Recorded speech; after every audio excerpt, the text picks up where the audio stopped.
Have you ever wondered what truly lies beyond, the visible sky? What if someone genuinely journeyed through the heavens, not like in a dream or a vision, but physically went and actually came back with a report? It sounds like the stuff of ancient legends, doesn't it? Oh, absolutely. Yeah. It really does. And yet, some ancient texts suggest just that kind of extraordinary journey happened. Today, we're taking a deep dive into the, incredible account of a man named Enoch. He lived way back, long before the Great Flood, known for his wisdom, his devotion. And he was apparently granted this privilege that, frankly, is just unparalleled, a personal tour through the heavens themselves. That's fascinating. So our deep dive today, it's based on these remarkable excerpts from a text, the second book of Enoch, which details these celestial visions. Our mission then is to unpack his incredible account. What was it? 10 levels of heaven? 10 levels, yeah. And we want to pull out the most surprising details. Yeah. Really try to understand what he saw and what profound truth might have been revealed. Indeed. Yeah. The text tells us Enoch was, 165 years old when his son Methuselah was born, lived 365 years in total. And the way he left Earth, it's really mysterious. It says one day he felt this inexplicable sadness, super profound, so much so that even when he slept, tears were streaming down his face. Wow. And that's when they appeared, these two beings. Exactly, two awe-inspiring supernatural beings. The description is vivid, tall, majestic, faces like the sun, radiant, eyes like burning fire, mouths spitting flames. Intense. And their clothes shone like the deepest purple, wings like gold, hands pure as snow. They told him, "Don't be afraid." Said they were sent by the eternal God and he was going to ascend. Okay, but not just yet. He had instructions first. Right. First, he had to tell his sons, Methuselah, Rahim, and Gad, not to look for him until the Lord brought him back. And tell him to stay true to God, avoid vain things or false powers. And Enoch, how did he react? Obediently. Immediately. No questions asked. Yeah. He just went. Just like that. He was lifted up by these radiant winged angels, raised from earth and placed right onto the clouds. That was the very start of it all, his ascension. So this incredible journey kicks off in the first heaven. The text calls it the cosmic guardians, lifted by angels placed on clouds. And from there, he looks up and sees this vast celestial ocean. Huge. Immensely greater than all Earth's seas combined, it says. The scale. Just mind-boggling, as he said. Right. And what's striking is the organization. He's brought before these elders and cosmic leaders responsible for the stars. Specifically sees 200 angels coordinating everything, guiding the movements of celestial bodies. Wow, like cosmic traffic controllers. Sort of, yeah. And he sees these great storehouses, too, full of snow and dew, guarded by mighty angels. He witnesses where clouds come from, where they go. And the dew looked like olive oil. Olive oil, interesting. So this first heaven is all about order, structure, the mechanics of the cosmos. Exactly. Divine order, meticulous oversight. But then he's taken to the second heaven. And this sounds dramatically different. A realm of deeper darkness, darker than anything on Earth. That's the description. Profound gloom. And in it, he sees these imprisoned beings described as more terrifying than the darkness itself. And their cries, just ceaseless. Horrifying. Goodness. Did he find out why they were there? Why they were suffering so much? He asked his guides, yeah. And the answer was chilling. These were angels who turned away from God. They rebelled with their leader, who, we find out later, is bound up in the fifth heaven. Ah, okay. So these are the followers. And did they interact with Enoch? They did. They actually greeted him and pleaded with him to pray for them for intercession. What did he do? He refused, humbly, fearfully. Said something like, "I'm just a mortal man. How can I pray for angels? I don't even know my own fate." It really highlights his position, doesn't it? Just a human caught in this huge cosmic drama. Definitely. Okay, so from darkness and imprisonment, where next? To the third heaven. And talk about contrast. This place is dazzling. A land full of wonders never known by any human being. Abundant trees, sweet smells, food just overflowing with joy. Paradise, basically. Paradise. And the tree of life. Is that here? It is. Described in incredible detail. It's where the Lord rests, apparently. Indescribably beautiful, overwhelming scent, colors of gold, crimson, fiery tones, bearing every kind of fruit imaginable. And its roots planted at the border between earthly and divine realms. What does that signify? It suggests, I think, that the sacred isn't entirely separate, that divine influence is near, maybe even accessible, rooted just beyond our world. It's a powerful image. It really is. What else did he see in this paradise? Sacred springs and rivers. 2 springs flowing, one with honey and milk, the other with oil and wine. They split into 4 great rivers, flowing through Eden and then out across the world. no barren trees, just overflowing blessings. And it's guarded by 300 radiant angels constantly singing hymns. Beautiful. And did the angels explain its purpose? Who gets to be there? They did. It's for the faithful, those who endure trials, turn from evil, judge righteously, share food, clothe naked, help the weak, care for orphans, live justly, worship God sincerely. It's very clearly laid out. So it's earned a reward for a specific way of life. Exactly. But then, even in this third heaven, there's a flip side, a terrifying, dark counterpart. Wait, in the same heaven as paradise? In the same third heaven, yes. A place of torment, black fire, a river of flame, scorching heat, piercing cold, unbearable thirst, a controllable shivering, chains, cruel guardian angels with instruments of torture, unending suffering, eternal cries. That's a stark contrast, right next to paradise. A very stark contrast. And the angels specify who ends up there. Let me guess. The opposite of the ones in paradise. Pretty much. Those who reject the Creator, gave themselves over to sin, corrupted nature. Wicked acts against children, sorcery, black magic, pride and evil, liars, thieves. Those who spread envy, hatred, shed blood, cursed others, exploited the poor, ignored the needy, worshipped idols. It's a comprehensive list. Wow, okay. So, third heaven. Extreme reward, extreme punishment. What about the fourth heaven? The fourth heaven shifts focus again. Now it's about celestial mechanics, the sun and the moon. He observes their radiant paths, notes the sun is way brighter than the moon, travels incredibly fast like a ceaseless wind. This section sounds packed with detail. Oh, it is. Get this. The sun is escorted by 4 principal stars, each surrounded by 1,000 smaller ones. That's 8,000 stars just for the sun's escort. And it's served by 15 legions of angels. 15 legions just for the sun. Just for the sun. And at night, 1,000 six-winged beings show up. Angels clear the way. Special beings kindle the sun's flame. It's presented as this massive, meticulous operation day in, day out. Incredible. And weren't there some unique creatures mentioned? Phoenixes. Yes. Phoenixes and Shikidri. Extraordinary creatures described with lion feet, crocodile tails and heads, rainbow-colored bodies, and they're huge, 900 units each. Which, if a unit is around, say, 8 or 9 feet, we're talking massive beings, maybe 1.5 miles long. 1.5 miles? Seriously. Roughly, yeah. Yeah. Truly gargantuan. They stay near the sun, carrying its heat and moisture as God commands. Wow. And the sun's gates, you mentioned details there too. Astounding detail. 6 portals in the east for sunrise, each precisely 61 and 14 stadia wide. A stadia is, maybe 600 feet, 200 yards? So these are vast gateways. Immense. Absolutely. 6 mirroring portals in the west for sunset. Then the fun travels underground for 7 hours at night, comes back in the 8th hour, and it's sunrise.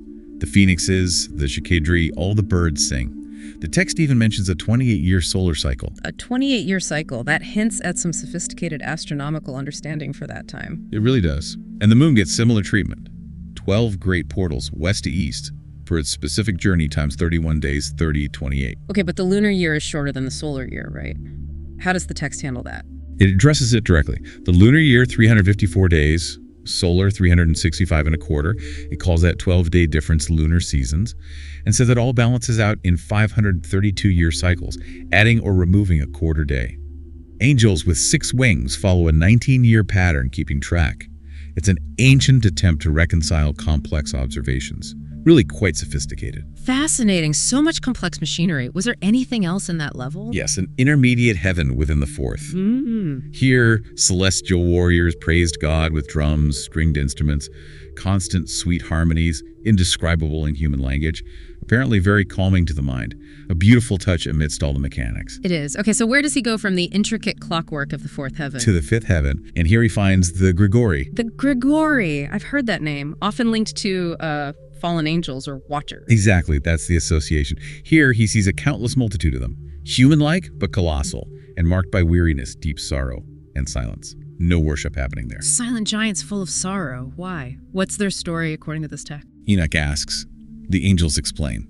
These are Grigori, who, with their leader Saturnile, turned from the Lord. Some of their group were cast down into the second heaven's darkness. These specific ones abandoned God's throne, went down to earth. Places called Urban and Hillman are mentioned, broke their vows, took human wives, corrupted the earth, fathered violent giants, spread chaos. So they suffer here, mourning their brother's fall, awaiting final judgment. And Enoch interacts with them, even after seeing their brothers in the second heaven. He does. He tells them he prayed for them, but God's sentence is firm. They're bound to earth until the end. Then he actually challenges them. Why do you stay here in silence instead of returning to serve the Lord? Bold. How did they react? They listened intently. Then 4 trumpets sound, and the Grigori stand up, and they sing, a deep, sorrowful, and moving sound that goes up to God's throne. A really poignant, haunting moment, maybe regret, recognition. Profound sadness, definitely. Okay, after the Gregorian the Fifth, what's the sixth heaven like? Radiance again. 7 groups of angels, shining as bright as the sun, identical in appearance, clothes, conduct. Their task, maintaining divine order, monitoring all the cosmic cycles, stars, moon, sun, the whole balance, issuing commands, guiding things. Their voices are like hymns. So, more cosmic management, but maybe at a higher level? Seems so? Very specific roles, too. Overseeing seasons, years, rivers, seas, fruits of the earth, down to every single blade of grass, making sure there's food for all living things. It's incredible detail. Divine micromanagement, like you said before. Anything directly related to humans here. Yes, very directly. Angels whose sacred duty is recording human souls, noting every action, every word, every thought of every person before God. Wow. That definitely makes you pause and think, doesn't it? What's being written down about you? It certainly does. Also in the sixth heaven, 6 phoenixes, 6 cherubim, 6 winged beings, all singing ceaselessly, joyfully before the Most High. Constant praise. Okay, so that brings us almost to the top. The 7th, 8th, 9th, and 10th heavens, approaching the throne itself. Exactly. The 7th heaven hits him with overwhelming light. Grand armies of flaming archangels, invisible forces, powers, authorities, cherubim, seraphim, thrones. The text mentions 9 distinct orders of the celestial hierarchy. Enoch is just overwhelmed, starts trembling, understandably. And he sees the Lord's throne. From a distance, yes. Seated on this immense throne, he asks, what's beyond this? And the answer is, that is where God himself dwells. In Hebrew, it's called Aravat, this highest heaven. He sees celestial beings gather on 10 steps, bow, then return, singing softly. Cherubim and seraphim are constantly around the throne, chanting, Holy, holy, holy is the Lord of hosts. Incredible. But then his guides leave him. They do. The 2 beings who brought him this far depart, leaving Enoch alone. Utterly terrified. But then Archangel Gabriel appears, tells him not to fear, lifts him up, says he's destined to stand for the Lord forever. So Gabriel takes over the tour. Essentially, yes. Guides him to the next levels. The 8th heaven, Musalo. It regulates dry and rainy seasons, home to the 12 constellations. Musalo, like ordinances or rules. Makes sense. Precisely. Of the 9th heaven, Kokavim, meaning stars. This is where the 12 zodiac signs have their fixed abodes in the firmament. Kokavim stars. Okay, and then the 10th. Then the 10th, Aravat, the highest point. And here Enoch beholds the face of the Lord. The description just pushes language to its limit. Burning iron drawn from the fire, glowing, sparking, blazing intensely. Indescribable glory. A colossal throne, not made by human hands. Enoch just falls on his face, completely overwhelmed. I can only imagine, but the Lord speaks to him. Yes, tells him to rise, to stand before him forever. Archangel Michael lifts him. There's this moment, like a test for the other celestial servants, where the Lord says Enoch will stand there forever, and they all agree, acknowledging his special status. So he's accepted into the highest court, so to speak, and then he's transformed. He is.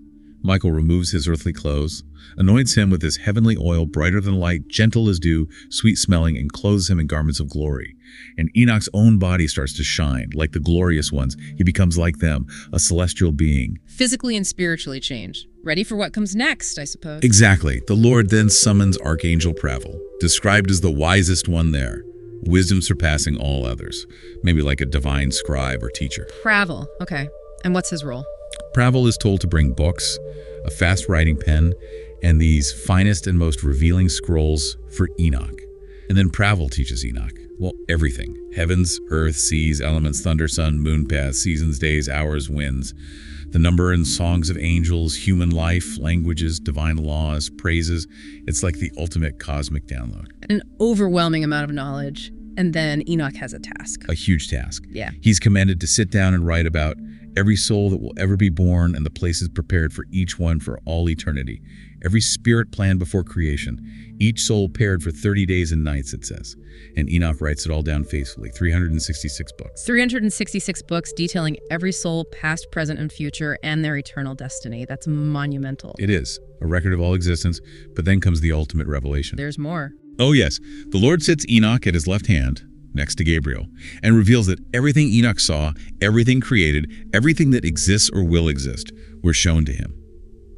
And here's the secret, the big one. kept even from the angels. Okay. The Lord created all things out of nothing, made the invisible visible, the spiritual physical. This origin story, this vastness of the kingdom, was never revealed to the angels, only to Enoch. The Lord explaining he was walking through the invisible void before creation, laying the foundations. It's just mind-bending. Wow, created from nothing, a secret only for Enoch. That puts his whole journey in a different light. It really has. So connecting it all, his journey wasn't just a tour. It was a transformation, a commission, from ordinary earth to the very throne of God, seeing order, judgment, and finally, the ultimate origin secret. He wasn't just chosen for his righteousness then, but to be this witness, this scribe, to record this timeless testimony. Exactly. A living message for every generation, the text implies. A message of warning, yes, but also hope and eternal purpose. Which leaves us, and everyone listening, with a pretty significant thought, doesn't it? This book of Enoch, it's not just some ancient chronicle of visions. It reads like a calling. So the question becomes, what will you do with this kind of revelation? Will you just ignore what's been unveiled here? Or will you maybe seek justice, repentance, faith? Will you walk towards that eternal kingdom the text describes? Or just continue living as if nothing had been said?